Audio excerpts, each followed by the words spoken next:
అందుకనే వాక్యం చెప్పింది, వర్షం వచ్చిన తర్వాత మళ్ళీ మేఘం పట్టక ముందే, అంటే మళ్ళీ వర్షం రాకుండానే నువ్వేం చేయాలి? నీ భార్య దినమంది సృష్టికర్తను చేసుకోవాలి.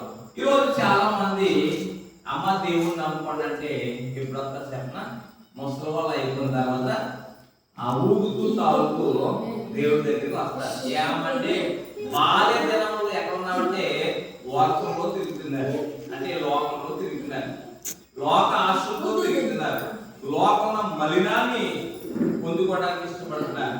ఈరోజు యవనస్తులు ఇక కూడికి తక్కువ మంది ఉన్నారు, ఉన్నారు కానీ తక్కువ మంది ఉన్నారు. కానీ అసలు ఎందుకు రావాలి అంటే కనుక యవనస్తులు దేవుడి వాక్యముని వినడానికి రావస్తే వారు బ్రతుకులను మార్చుకోగలుగుతారు. హల్లెలూయా. ఈరోజు చాలా మంది జీవితాలు మారకపోవడానికి కారణం ఏంటంటే వారు దేవుని మందిరానికి రావట్లేదు. అందుకనే ఈరోజు సాతానుగాడు యవనస్తులకు వలవుతూ పాపానికి పురుకొలుస్తున్నాడు. హల్లెలూయా. కాబట్టి ఈరోజు యవనస్తులు మారాలి అంటే మన సంఘం అంతా కూడా ఏం చేయాలి? ప్రార్థన చేయాలి. అంటే మనం